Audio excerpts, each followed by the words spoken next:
You ever find yourself wishing you could give up ordering to somebody in your business, but you're the only one who can do it? Whether you're the owner, general manager, chef, kitchen manager, bar manager, nobody else in the building is smart enough.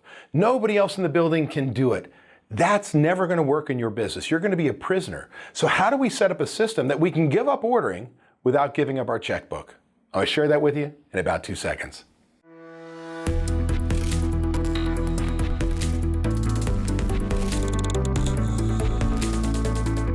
Hello, this is Dave Scott Peters with therestaurantexpert.com.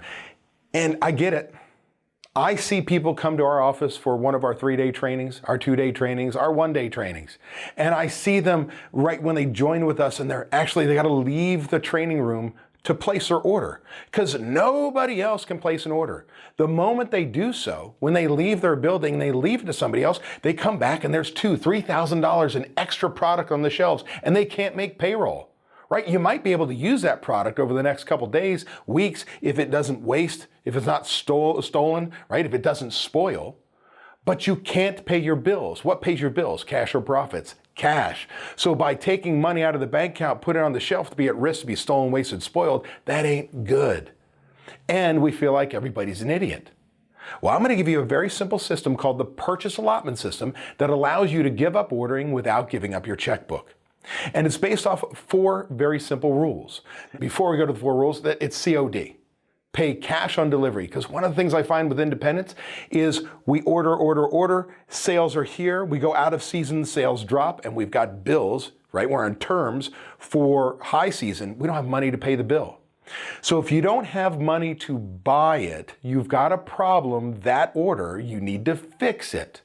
Now look, if you got a lot of cash flow, think about the idea of COD. You may not have to execute. Now let me give you the 4 rules. Number 1, you've got a cost of goods sold budget, target for each item. There's a different cost of goods sold target for bottled beer, draft beer, wine, liquor, food. You need to make sure that you work your inventories up and down to an average inventory. If I have $3,000 on the shelf and I use $500 in product, how much can I replace on my shelves? $500. But if I'm going to place an order and it's going to replace, say, $1,000 that I've used, but by the time the next order comes in, I will have 2 more days go, I need to over order, let's call it $500 a day, I'm going to replace $1,000 and I'm going to over order $1,000. By the time I get to my next order, I have an average inventory. This means we always have 3-4 days worth of food on our shelves, that when that busload of athletes show up, we actually have food to handle it. We don't want to bring our inventories down so low that we can't handle the needs of the business. You got to have sales forecasts by category because I need to know not only if I'm shooting for a 30% food cost and I'm going to do $2,000 in sales, I need to know how much food I'm going to do by doing that. And I need to track my sales on a daily basis by category.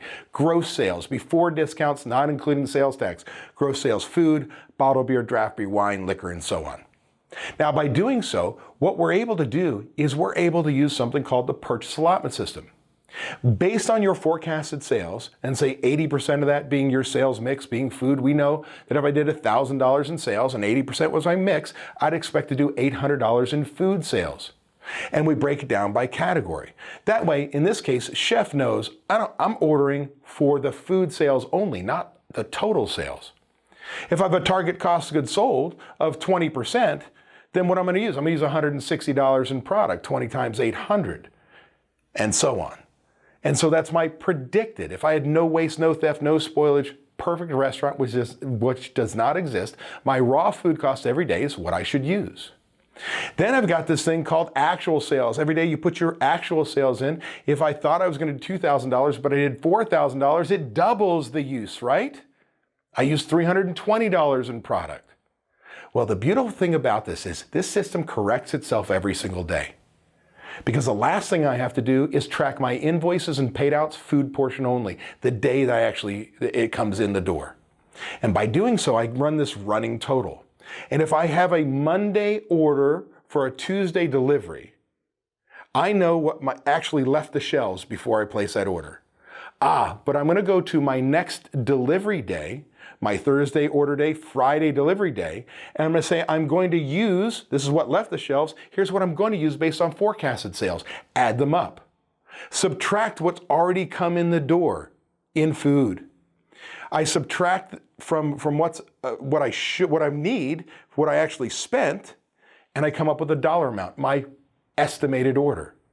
Why is that powerful? Because now instead of saying order, and your chef or kitchen manager walks in the kitchen and goes, oh, I got yelled at because I ran out of French fries last time. Let me order 2-3 extra cases of French fries, right? No, that's not good.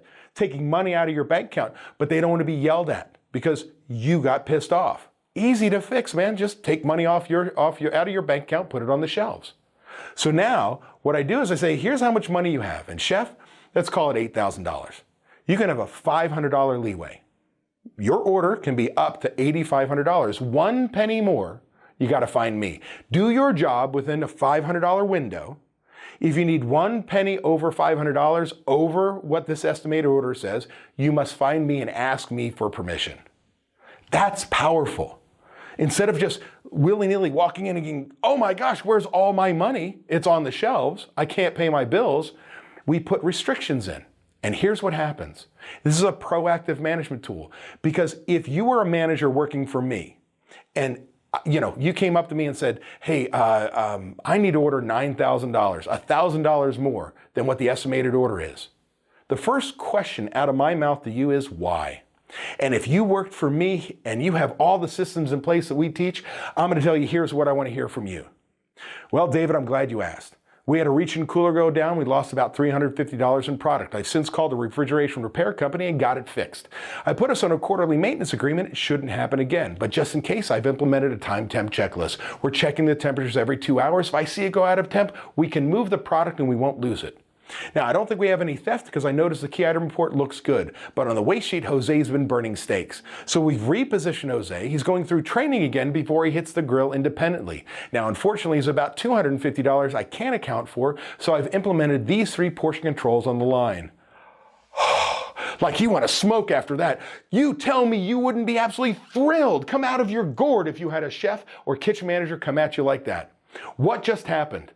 The manager said, oh, I'm about to go over budget. There must be a problem. And what did that manager do?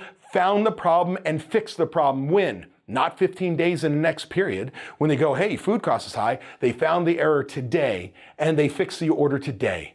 And while you may be like, holy crap, that was awesome, dude, you might say no. See, what I don't know as a manager that you know as an owner or GM is that payroll taxes just got swept from our account. We paid cash from the new bank of Friars.